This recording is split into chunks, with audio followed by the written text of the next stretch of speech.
let me just ask you a question, and I want you to be honest with yourself before we even really start. Okay. Are you actually making choices right now? Like, are you consciously deciding how to feel or what you're going to do in 5 minutes? Or are you just running a program?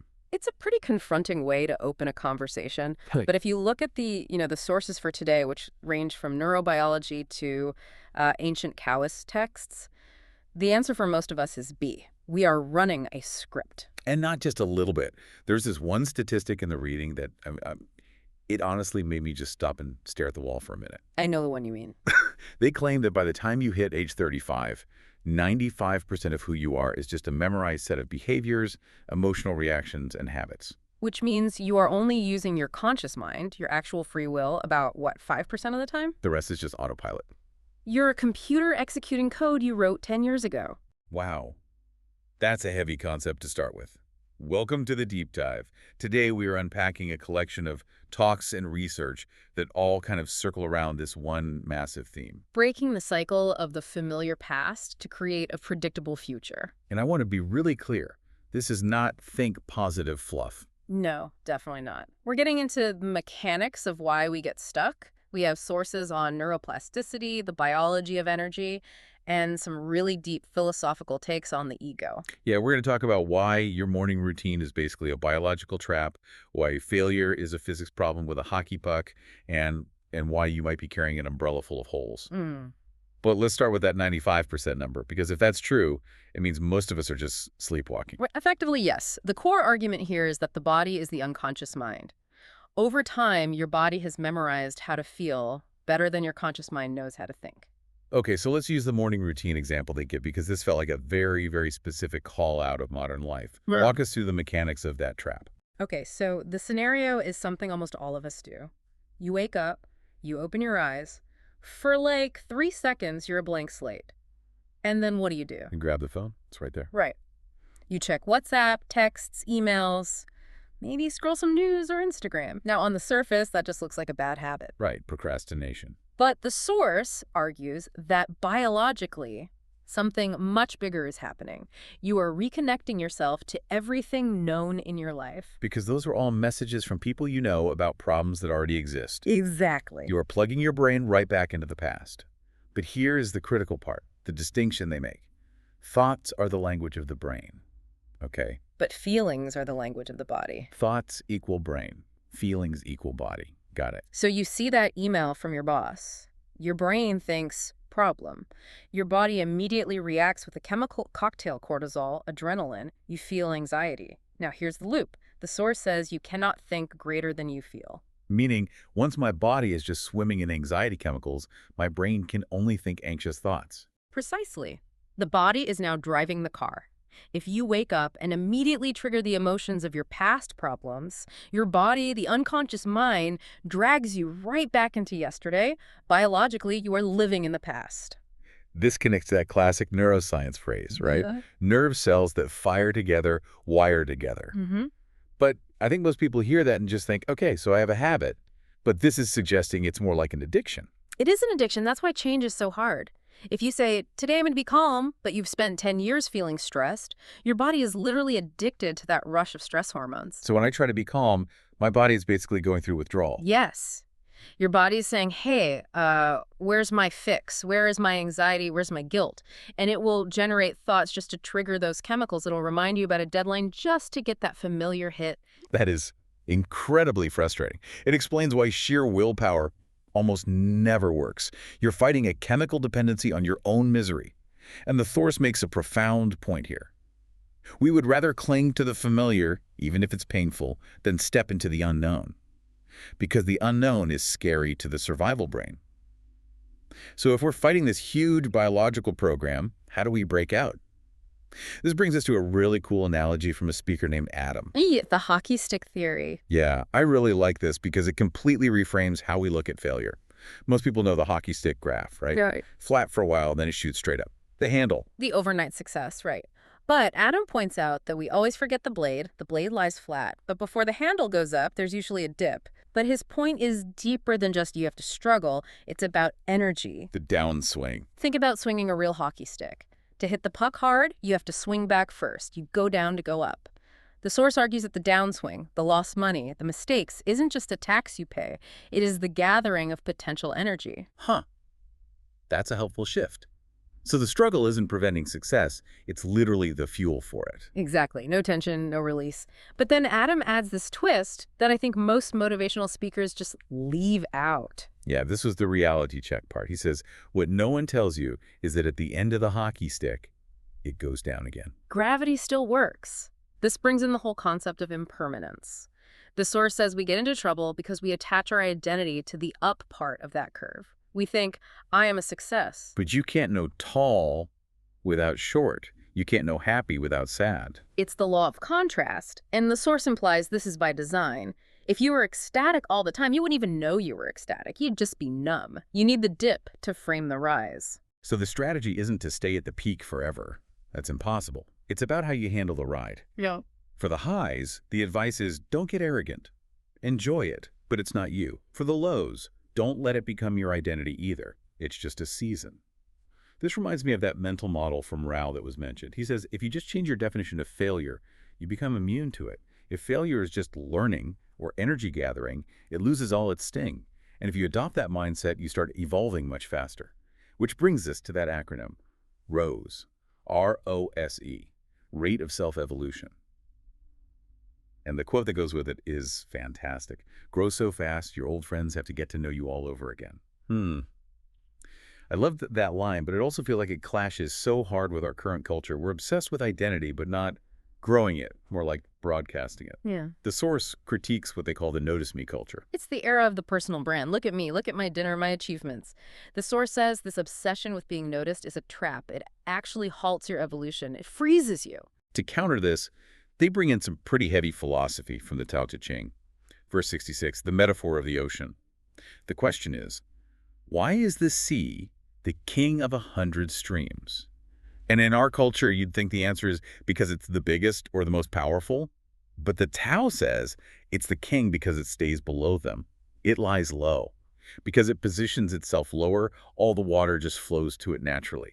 That is so counterintuitive. We're taught to climb, to be on top. The Tao says true power is in humility, in positioning yourself below to receive. There's a great personal story in the source about this. One of the speakers, a very successful author, talks about being on the New York Times bestseller list. He was obsessed with it. Checking the ranking every week. Am I number one? Am I number two? And then the inevitable happens. He's not on the list. He's not on the list. And he spirals. He asks his wife, what do you mean I'm not on the list? And her response was the wake-up call. She just said, the book is on the list. You are not on the list. Oof. That's the distinction right there. He had infused his soul with a line item in the newspaper. That's the notice me trap. When you attach your worth to external validation, you're fragile. He contrasts this with the power of anonymity, using Alcoholics Anonymous as the example. He says the power of AA comes from the anonymity. Exactly. No titles, no presidents, no hierarchy, just souls helping souls, stripping away the ego. But this brings us to a darker side of the conversation. Because when we are stuck in that ego trap, obsessed with where we are on the hockey stick, we generate a lot of misery. The source draws a really hard line between pain and suffering. This is a crucial distinction. We use the words interchangeably, but the source says they are completely different. Pain is hardware. Suffering is software. That's a great way to put it. Pain is physiological. You cut your finger, you feel pain. That's necessary. It's self-preservation. It tells you to stop. But suffering. Suffering is psychological. It's what happens when you take that pain or the memory of that pain and multiply it 1,000,000 times in your mind. So I lost my job as a painful event. But lying in bed at 3 a.m. thinking I'm a loser and I'll never work again? Yeah. That is suffering. Yes. You're using your memory and imagination, your greatest tools, to torture yourself. You're suffering things that happened 10 years ago or things that haven't even happened yet. And this isn't just an abstract idea. The source gets very serious, bringing up suicide rates, particularly among teenagers. They use this analogy that just stopped me in my tracks. The racehorse. It's a critique of how we raise kids, how we treat ourselves. We treat life like a race, push for speed, efficiency, get to the next milestone. But the source asks a very grim, logical question. In a race, what is the objective? To get to the finish line as fast as possible. And what is the finish line of life? Death.